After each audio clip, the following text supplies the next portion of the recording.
Lavdrimet më sinqerta e takojnë vetëm Allahut të Madhërisëm. Vetëm atë falenderojmë dhe vetëm prej tij ndihmë e falje kërkojmë. Atë që udhëzon Allahu plotfuqishëm s'ka askush mund ta humbë, dhe atë që Allahu i madhruar e devijon s'ka askush mund ta drejtojë në rrugën e drejtë.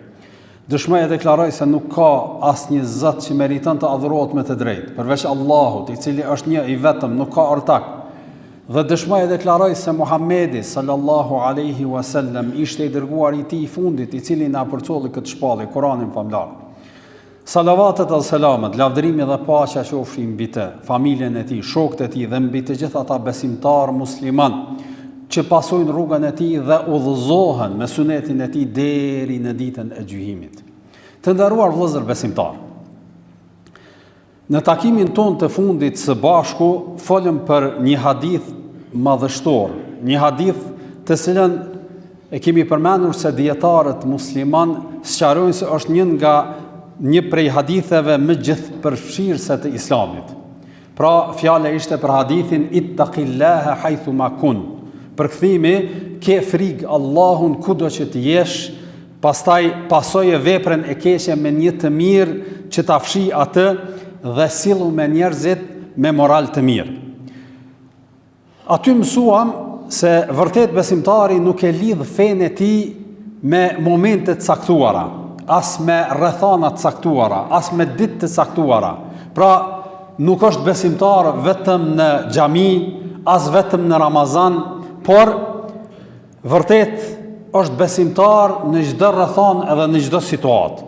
Prandaj edhe kjo është një nga gjërat që duhet me e pas parasysh besimtarin jetën e tij të përditshme. Por sot do të nxisim një pyetje tjetër që gjithashtu është shumë e rëndësishme, ajo është se si mund ta ruajmë këtë gjendje. Me një fjalë, si mund të mos jemi besimtar vetëm në momente, dhe si mund të mbetemi të palëkundur në rrugën e Allahut të Madhërisëm deri në fund të jetës sonë. Për arsye se vërtet është lehtë besimtari në një situatë, në një rrethanë kur dëgjon një ligjërat caktuar apo është në një shoqëri me disa njerëz të mirë, me qenë i mirë edhe ai së bashku me ta. Por ajo që është e vështirë është që të ketë vazhdimsi në këtë. Prandaj, vërtet përgjigja në këtë gjendet në Kur'anin famlar dhe në fjalët e pejgamberit sallallahu alaihi wasallam, dhe ajo mund të përmbyllet me një fjalë të vetme që quhet me termin al-istiqame, që nëse përkthejmë në shqip është për qëllim qëndrueshmëria, vazhdimësia në rrugën e Allahut të Madhërisëm. Për arsye se besimtari, që është thamë, e ka sfidë që të mbetet njëjtë në përkushtimin ndaj Zotit Madhërisëm, sepse është lehtë me qenë i devotshëm për një ditë, po është vështirë me mbet ashtu gjatë gjithë jetës. Pastaj është lehtë që njeriu, si tham pak më herët, mu prek nga një ligjërat prej një hoxhe apo me emocionu, por është shumë vështirë që ai emocion me vazhdu me ty edhe ditëve tjera. Pastaj është lehtë edhe me bë vepra të mira në një moment caktuar, po është shumë vështirë me vazhdu në atë. Edhe është lehtë edhe me heq dorë, edhe me kërku falje për ndonjë mëkat të caktuar, po është më vështirë me qenë i vendosur mos mu kthy më në atë mëkat. Prandaj, vëllezër të nderuar, një prej sprovave edhe sfidave më të mëdha me të cilën ballafaqohet besimtari në jetën e tij të përditshme nuk është që besimtari me fillu rrugën e Allahut, por me vazhdu, me qenë i qëndrueshëm në këtë rrugë të Allahut Madhërisëm. Kjo është sfida dhe sprova me të cilën ballafaqohet muslimani në jetën e tij të përditshme. Me një rast, një sahabi i quajtur Sufjan al-Thaqafi shkon te Muhamedi sallallahu alaihi wasallam dhe i drejtohet me një pyetje të vetme, dhe ai në fakt i kërkoi një fjalë të vetme që do ta përmbledhte fenë. Pra nuk bëri pyetje të shumta, disa pyetje, as nuk kërkoi prej tij sqarime të hollësishme për çështje të saktuara, por ju drejtu me një pyetje të thjeshtë, me një kërkesë dhe i tha kështu. Po tregon vetë ky Sufjan al-Thaqafi, thot, i thash të dërguarit të Allahut Muhammedit, lavdrimi dhe paqja qofshin mbi të, o i dërguari i Allahut, më thuaj një fjalë për Islamin, e cila do të më mjaftoj mua, me një fjalë që pas teje të mos kem nevojë me pyet më tjetër kënd. Ndaluni pak vëllezër të nderuar, dhe ta shtrojmë këtë pyetje në këtë formë, sikurse me pas mundësi se cili prej neve me e pyet pejgamberin tonë Muhammedin sallallahu alaihi wasallam me një pyetje. Çfarë do të ishte ajo? Mendoj që pikërisht kjo pyetje këtij sahabiu është ajo më e rëndësishmja që do duhej t'ia shtroni Muhammedit sallallahu alaihi wasallam. Edhe mi thon, o i dërguar i Zotit, cila është ajo fjala, cila është ajo vepra pas të cilës duhet unë mu kap shumë edhe s'ku me pas nevojë me u konsultu apo me pyet dikon tjetër, e që do të më mjaftoj mua deri në ditën e fundit sa ajo ngjall në këtë dynjë. Kjo është pyetja që ja ka shtru ky sahabi pejgamberit tonë Muhammedit sallallahu alaihi wasallam. Me një fjalë i kërkoi atij sekretin e suksesit në këtë dynjë dhe në botën tjetër. Dhe po e shohim ajo që është e veçanta pastaj, përgjigja Muhammedit sallallahu alaihi wasallam nuk ishte një përgjigje e veçantë vetëm për këtë njeri, ky që ka shtru pyetjen, por ishte e përgjithshme për të krejt ummetin, edhe për neve. Domthon përgjigja, edhe pse ne nuk kena pas mundësinë me e shtru këtë pyetje apo me e pyet Muhammedin sallallahu alaihi wasallam, kjo përgjigje që e ka thënë Muhammedi, lavdrimi dhe paqja qofshin mbi të, vlen për të gjithë neve, për krejt ummetin. Prandaj edhe pejgamberi sallallahu alaihi wasallam u përgjigj në këtë formë edhe i tha, "Qul amantu billahi thumma istaqim." Çka do të thonë kjo? Ka thonë, thuaj besova në Allahun, pastaj qëndro i palëkundur në këtë besim. Kjo është përgjigja Muhammedit sallallahu alaihi wasallam. Vreni që Muhammedi sallallahu alaihi wasallam nuk i tha vetëm thuaj amantu billahi, thuaj kum besu Allahun, pra me gjuhë edhe me zemër, por i tha thumma istaqim, vazhdo në jetën tënde, masi që të thush edhe që ta dëshmosh dëshminë e shahadetit, vazhdo të thot në këtë fjalë deri në, pra bëhu i palëkundur në këtë fjalë, pra deri në momentin e fundit. Dhe këtu që shtam pak më herët, pra qëndron ajo sprova më e vërtet, më e rënd, që nuk është vështirë ndoshta njeriu mu përlot kur dëgjon ndonjë fjalë ndikuese.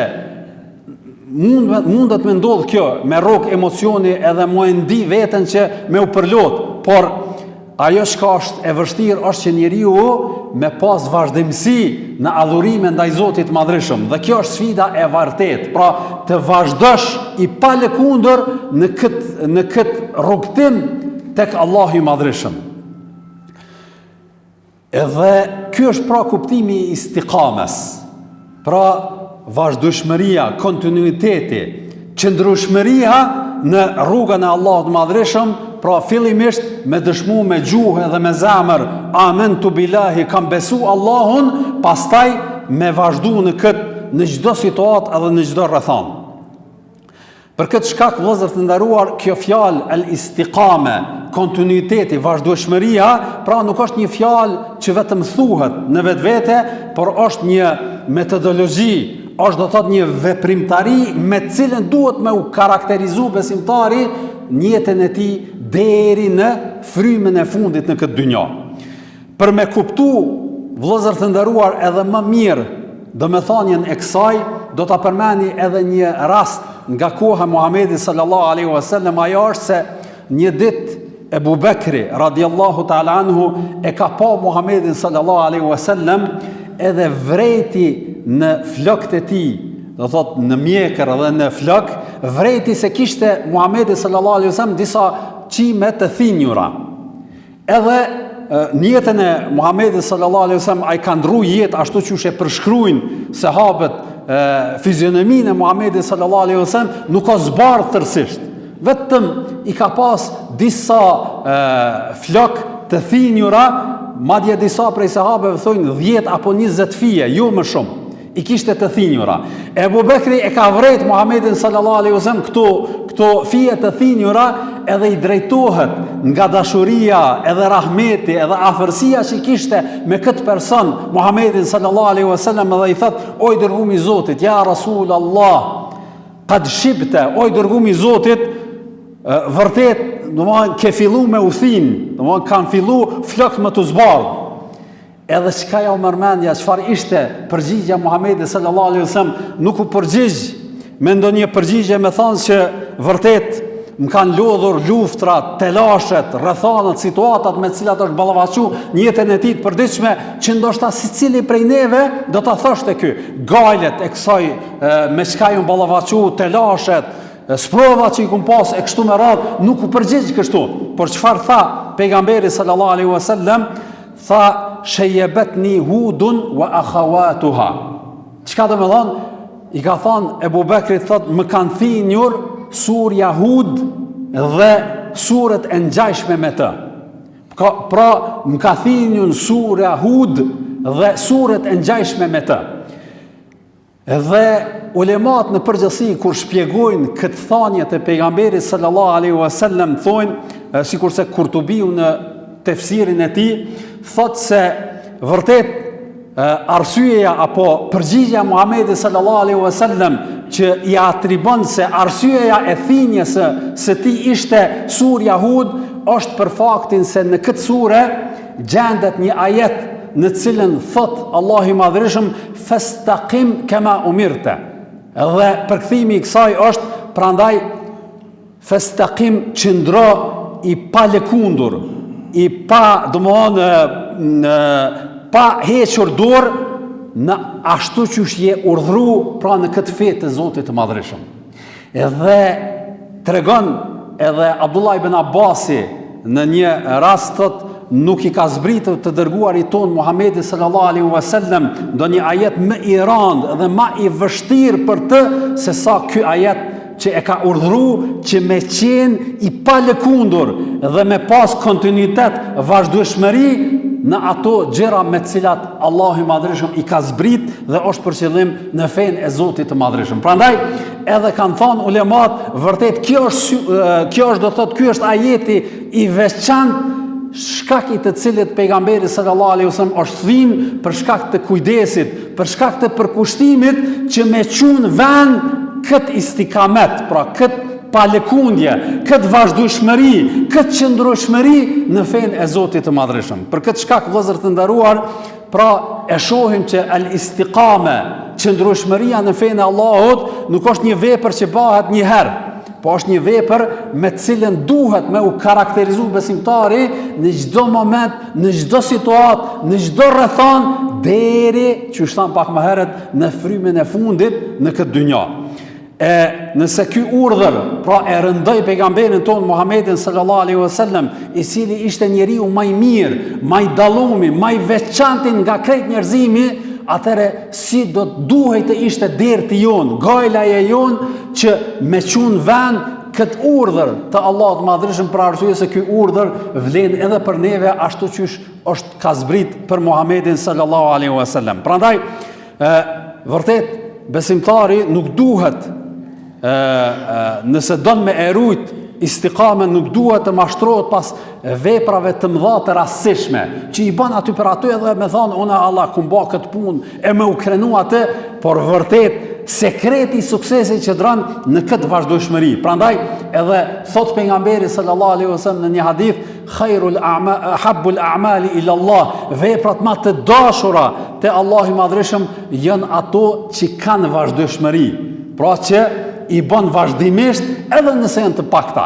Dhe këtu kuptohet pra sekreti i këtij suksesi. Dhe për fund, vëllezër të nderuar, po duam e përmbyll këtë kuptim apo këtë përmbajtje të kësaj hutbe me duke e lexu edhe ajetin Allahu i Madhërisht në surën Hud, pra ajeti 112 në cilën po thot Zoti i Madhërisht: "Fastaqim kama umirta wa man taba ma'ak wala tatghaw innahu bima ta'maluna basir." Çka po përmban ky ajet, pra në përgjithësi po thot Zoti i Madhreshëm, po i drejtohet pejgamberit ton Muhammedit, lavdrimi dhe paqja qofshin mbi të dhe krejt umetit në përgjithësi, prandaj qëndro i palëkundur, ashtu siç je urdhëruar, pra në këtë fe të Zotit të Madhreshëm, edhe ata që janë të penduar së bashku me ty, pra edhe muslimanët në përgjithësi, dhe mos i te i kaloni kufit. Vërtet ai sheh gjithçka që veproni. Pra po e shohim që që thënë pak më herët, nuk është urdhri i vetëm qëndroni në rrugë, po thot ashtu që je urdhëru, që po nënkupton mënyra se si duhesh ti me e praktiku këtë istiqame edhe këtë qëndrueshmëri në fenë e Allahut të Madhreshëm, është duke ju përmbajt atyre urdhrave që na i ka dërgu Allahu i Madhreshëm në Kur'anin famlar në mënyrën edhe formën çashtu që na ka mësuar ai, jo duke shpik apo duke bë veprime shtesë në fenë tonë, po duke ju përmbajt asaj që ka zbrit Allahu i Madhreshëm edhe na ka mësuar pejgamberi sallallahu alaihi wasallam në komente edhe në sqarime të shumta në jetën e tij të përditshme. Pastaj vjen edhe një paralelim shumë i rëndësishëm në këtë ajet, po thot wala tatghaw, dhe mos e teproni. Pse? Dietarë kanë thënë se vërtet njeriu që dëshiron me qenë i drejtë edhe me qenë në fenë e Allahut të Madhreshëm, duhet të largohet gjithashtu edhe nga teprimi, nga ekstremizmi. Prandaj Allahu nuk na urdhëroi vetëm në qëndrueshmëri, po gjithashtu na urdhëroi që këtë qëndrueshmëri ta karakterizojmë edhe në mënyrën edhe formën çush na ka mësuar Zoti i Madhreshëm, duke mos te i kalu kufit në kuptimin e se feja jonë është fe e al-wasatiyya, i thojmë në gjuhën arabe, dhe përkthejmë në shqip fe e mesatarës. Pra, as me lanë mangët, po nënën tjetër as me tepru, me kalu në ekstremizëm. Pra, mos me neglizhu, po një ashtu edhe mos me tepru. Dhe kjo është do thot ajo mënyra edhe forma që na ka mësuar pejgamberi sallallahu alaihi wasallam kuptimin e fesë, e lusim Zotin e Madhreshëm e na bën nga ata që vërtet janë të fortë në fenë e Zotit të Madhreshëm, pra karakterizohen me këtë istiqamen, me këtë qëndrueshmërinë dhe vazhdueshmërinë në fenë e Zotit të Madhreshëm, edhe Allahu i Madhreshëm mos na largoj zemrat tona nga udhëzimi i drejtë. Wa sallallahu ala nabina Muhammad wa ala alihi wa sahbihi ajma'in.